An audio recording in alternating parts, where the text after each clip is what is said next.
Good morning, how are you? This is Julianne, Dr. Julianne Stack from Mary Immaculate College here, and I'm here to talk to you today about our postgraduate programme offerings in Mary I. So just a quick introduction to who I am. As I said, my name is Dr. Julianne Stack, and my original background is in life sciences. And so I did a BSc in biotechnology, a PhD in immunology, and I joined the research and graduate school team in MIC just coming up on 4 years ago now. So Mary Immaculate College was never a place I would have anticipated myself working as a research scientist. So I like to kind of think of myself as a real prime example of the amazing transferable skills you get through postgraduate study. You can end up in all sorts of fields. So to introduce you to the Research and Graduate School and Mary Immaculate College as a whole, we have a range of postgraduate offerings, and they include taught programs such as MA programs in Modern English Language and Literature, Applied Linguistics, History, in Gaeilge. And then we have a whole suite of certificates and diplomas and MEds in the Faculty of Education, like academic leadership, Christian leadership in education, a huge variety of them. And all of those program information, they're available on our website. We also have what we call professional programs in Mary Immaculate College, and these include the PME, which is the Postgraduate Masters in Education. And this is for people who have done a BA in or a different undergrad or a BSc or whatever, and they wish to pursue a career as a primary teacher. So it's a 2-year program and it's recognised by the Teaching Council afterwards. We also have what we call the Professional Doctorate in Educational and Child Psychology. And for this is recognised by the Psychological Society of Ireland. And it is a 3-year intensive full-time programme, at which point you will be qualified with a level 10 qualification. It's equivalent in rank or importance, I suppose, for want of a better word, to a PhD, but you'll be a fully qualified educational psychologist at the end of it. The Research and Graduate School, we provide a lot of different supports to our postgraduate students, both taught and research. We have individual study desks available for our research students who are on campus, and we also have a really nice designated postgraduate study and computing room for the taught postgrads, and this is for their own use only.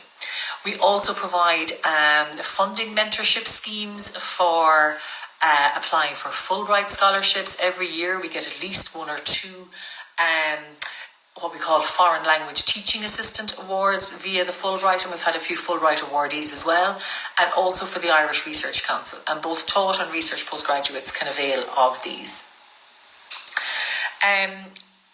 Actually, I skimmed over the research postgraduate option there. I just talked about our taught and professional.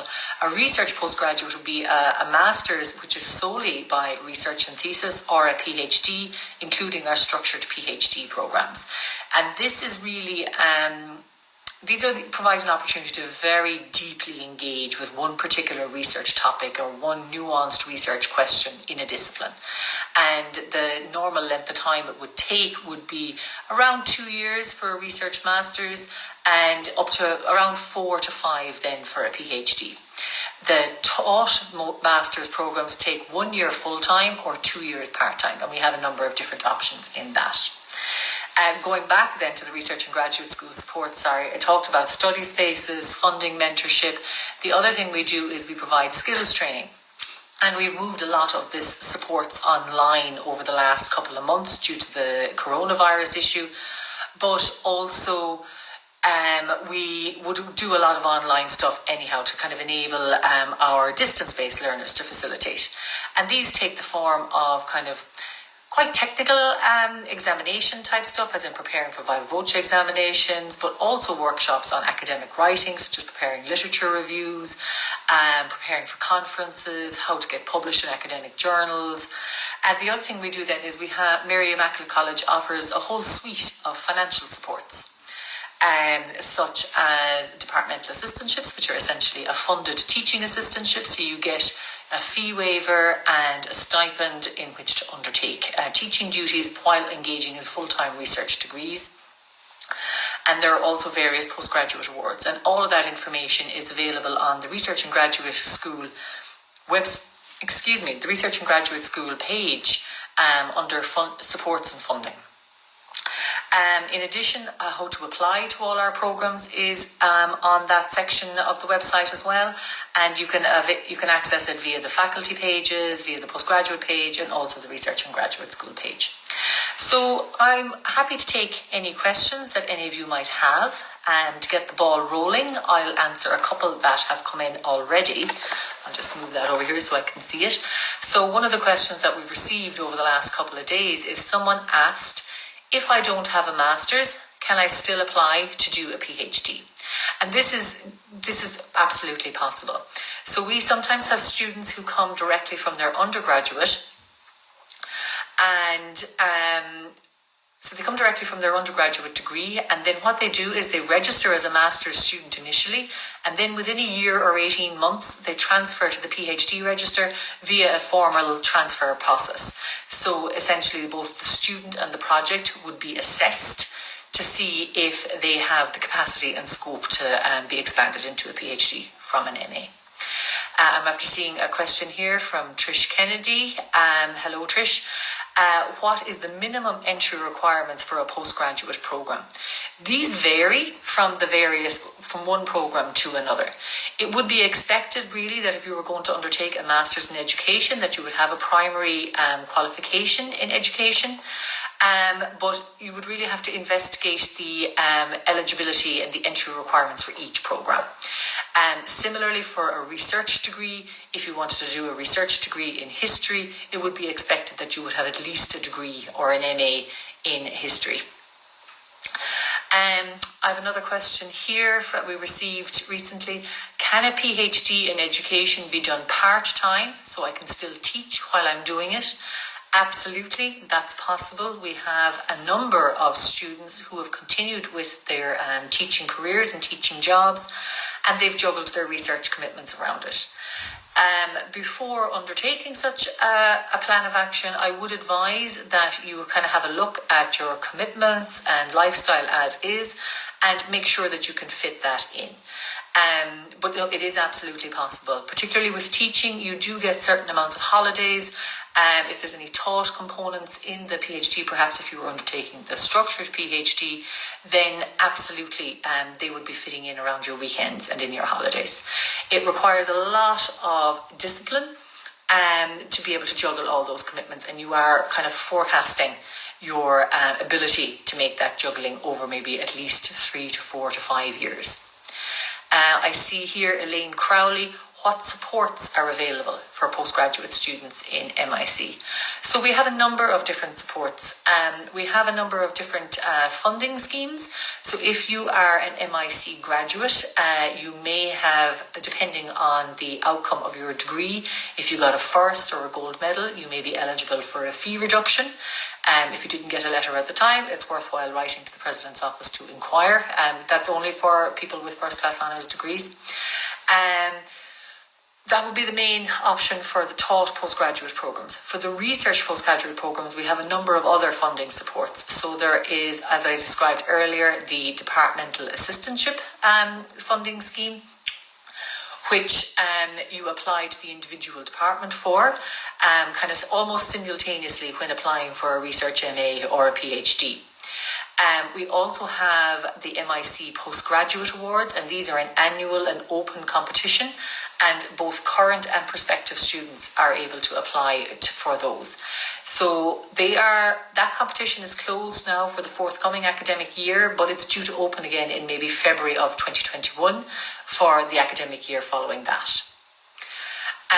I'm just after seeing another question here. For the PME, can you do the Irish oral exam at any time as it is valid for 2 years? So the PME is the Postgraduate Masters in Education that we discussed earlier, and it is to enable people to become a primary teacher when they have done a different undergraduate degree that's not related to education.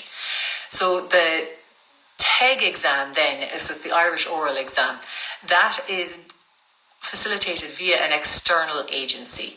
And yes, the certificate that you get from that is not just valid for the year that you've done in it, but I would advise that you go to teg.ie to investigate the exact requirements that the certificate, how long it lasts and what type of certificate, because it could possibly vary from year to year, so I don't want to lead you astray. So Pauline Maho, could you give information on the MEd in literacy? Is it suitable to a further education teacher and available part-time? Absolutely. It is. You would need to have a look at the course content, Pauline, and see if what it is teaching would be something that you are of interest to and you could see it being useful for your career. And yes, it is available to do part-time. The talk components are done at weekends. And Trish Kennedy, are there any dedicated spaces for postgraduate students to study and research? Yes.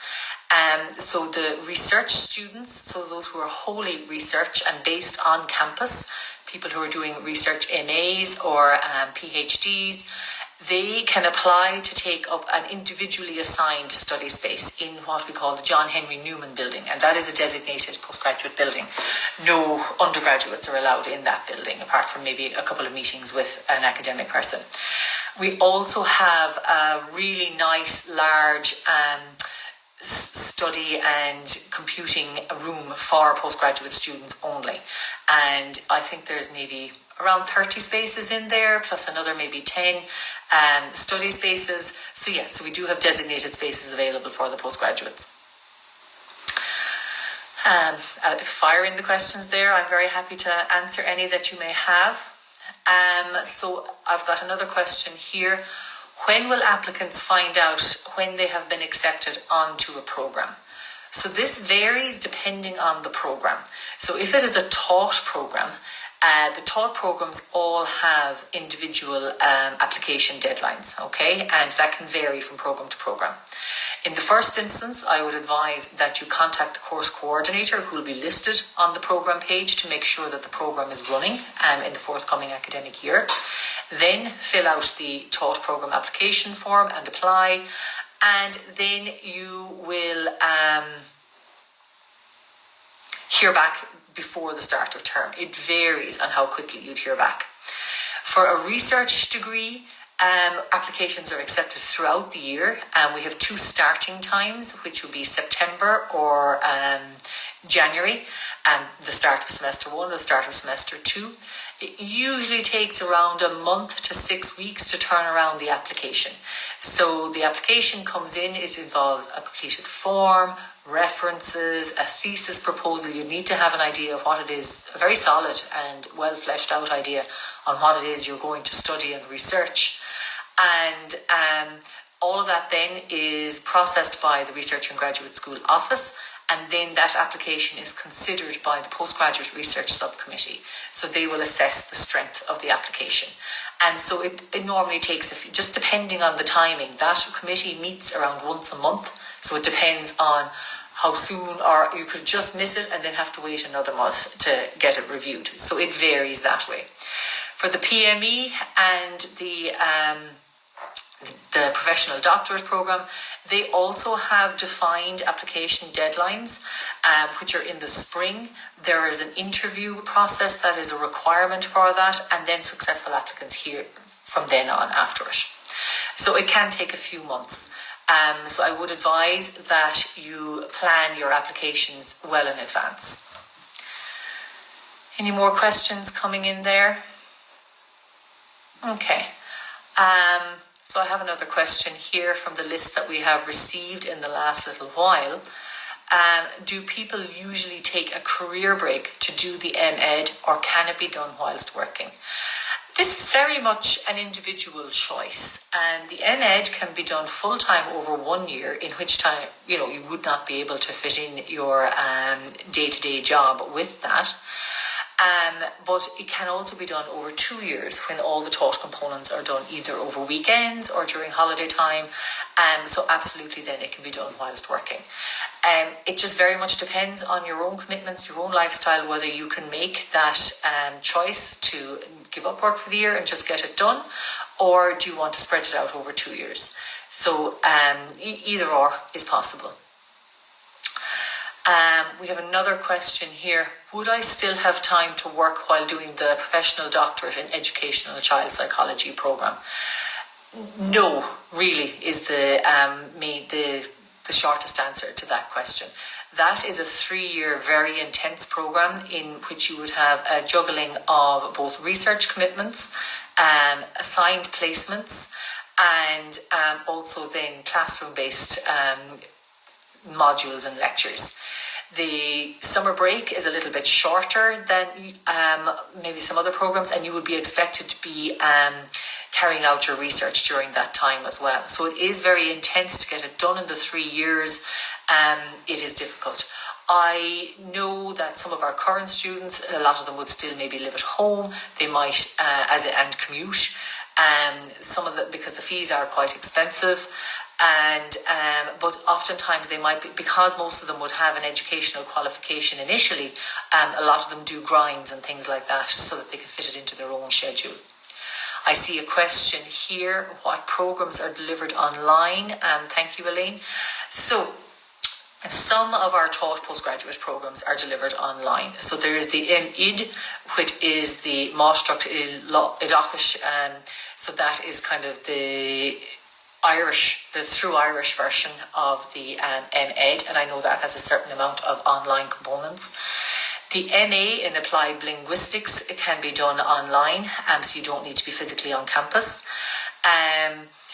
If you are doing a wholly research degree, you do not need to be based in Limerick at all. You don't need to be based near campus, and it's entirely up to you with your supervisor as to how often you need to be on campus or whether all your meetings can be conducted online. The only slightly positive thing I can think about with the coronavirus issue at the moment is that it has really forced people's hands in getting comfortable with the online medium. So I do think we will see a lot more of our postgraduate students engaging wholly online. And we'll just have to see how that goes. Other than that, nearly all of our taught programs tend to be run face-to-face, including our PME and the DEXI. Obviously, in these extreme times, they have been run online for the last semester, and there are contingency plans for doing that again for the forthcoming. I have another question here. What are the options for postgraduate courses relating to the BEd in education and psychology? So that is a very interesting question. So that hybrid degree where you come out with a Bachelor of Education in obviously in education, but with psychology as well. It very much depends on what the candidate wants to do. If they want to continue teaching in a school and they want to maybe kind of go up the professional ladder, then any of our offerings as in terms to do with a grad cert in special educational needs, or any of our MEd or any of our leadership programs, they would absolutely be qualified to undertake those. For the professional doctorate in educational and child psychology, you need to have a qualification in both education and psychology and relevant work experience for up to 3 years. So the professional doctorate is absolutely an option for those for people with that qualification. Has anybody got any other questions?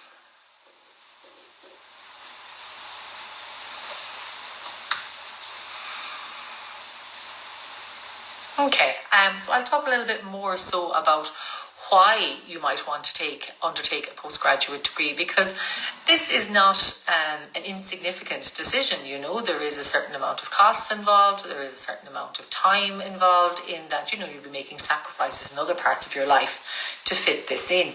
So the reasons why people do postgraduate degrees in the first place is, first off, to maybe advance their career. So if you're teaching in a school and you maybe want to get promoted to either kind of a leadership role within your department or as a year head, or perhaps go to vice principal or principal, then we have leadership courses for middle management and also for people who want to go further. If you wanted to be a primary teacher who had a specialism, such as in STEM education, we have postgraduate programs in that as well. So therefore, career advancement or change, or to try and get yourself into a particular area. It is a well-known fact that those people who have postgraduate qualifications tend to earn more over the duration of their careers than those without. So there is an increased earning potential associated with having a postgraduate degree. And the other reason why you might do it is what we call engagement, a deep engagement with the subject. So if you absolutely love history, or you love English, or there's a particular author that you would really love to know more about, or you have a burning question about why or how perhaps a particular intervention might help children with a particular need, then a research degree can really help you engage with that and perhaps come up with new knowledge that will improve the life or the educational attainment of people with particular needs. Elaine, can you tell me more about the new grad cert in academic practice? So that's for people who are early career lecturers in the college itself. So I'm not sure if it is open to external applicants yet or not.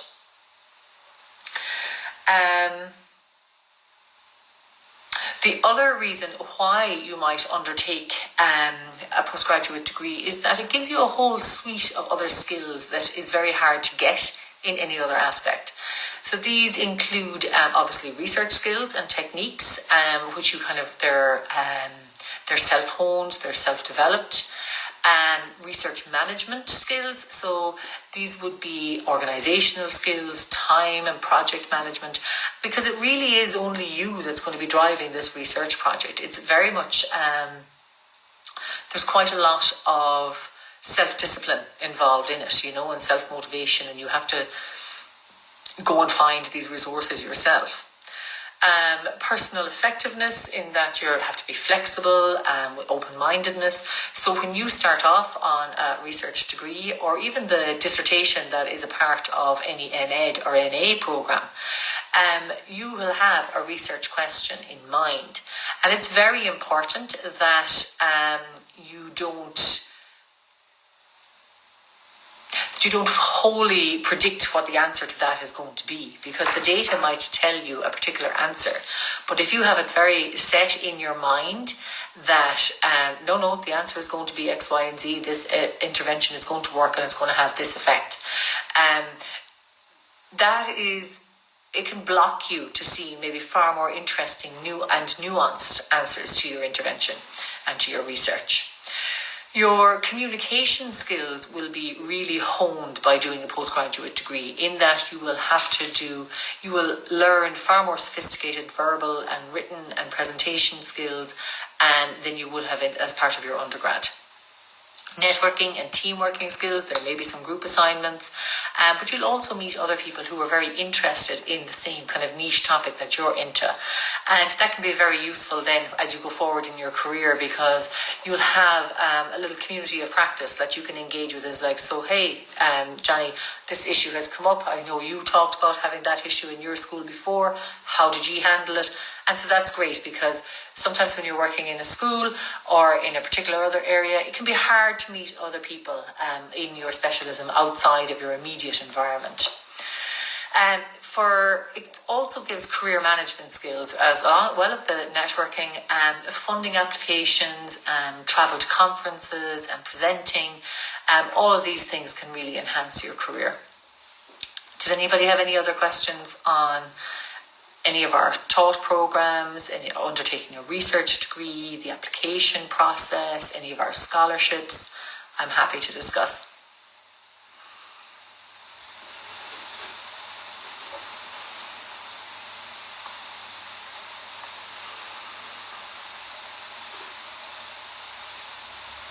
Okay, I'll just actually tell you a little bit about on how you would apply for a research degree, for example.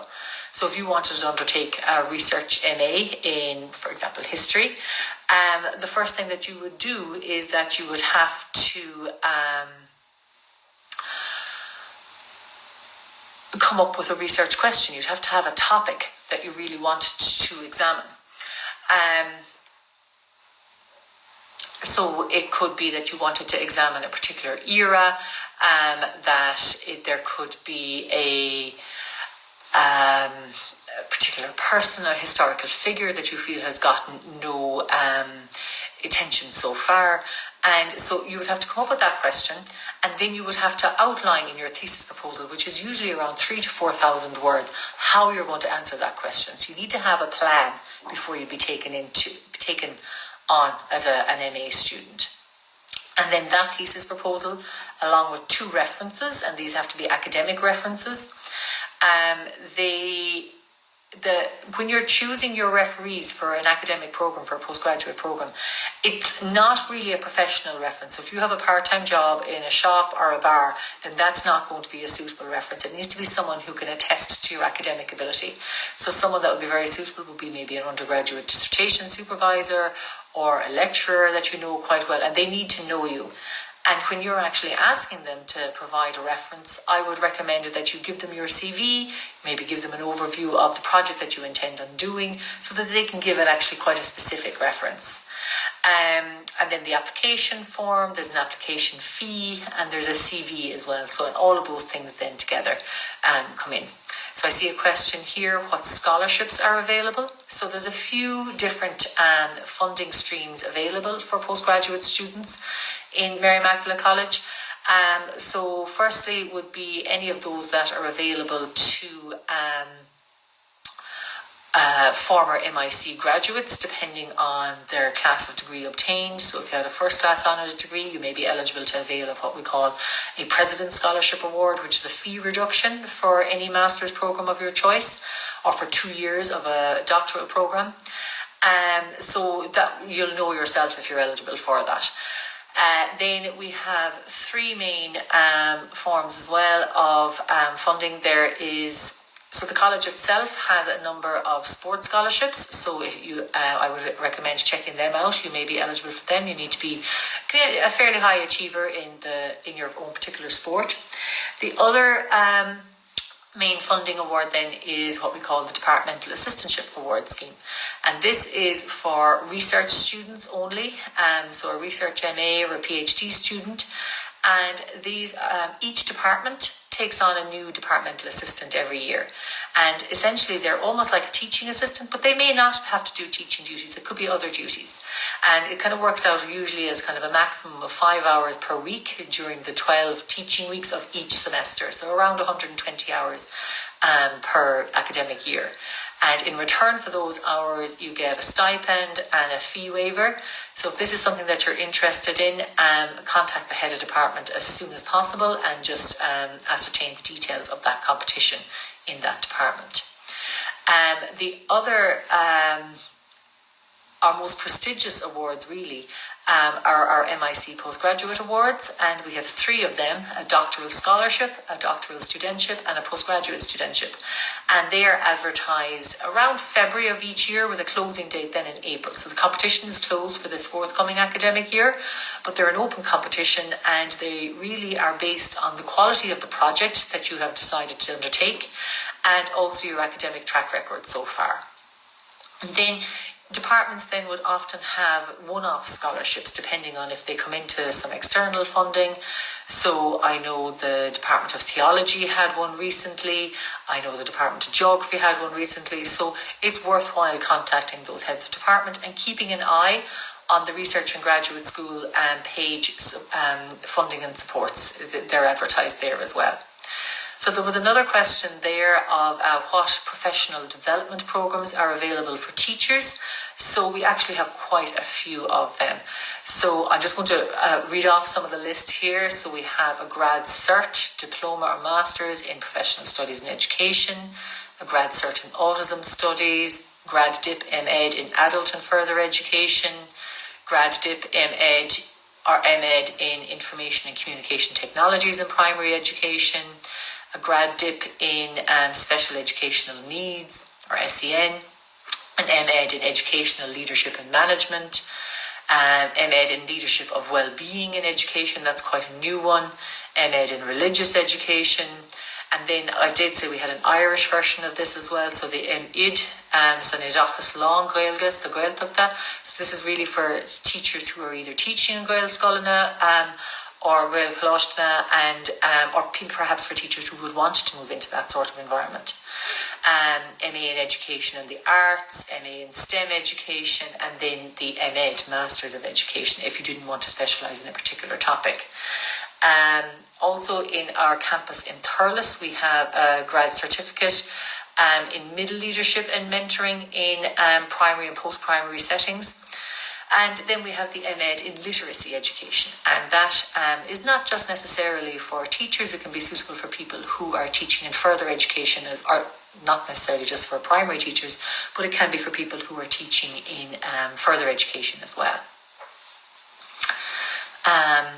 Any more questions, anyone? I'll just take a little drink there. I've been talking for quite a while.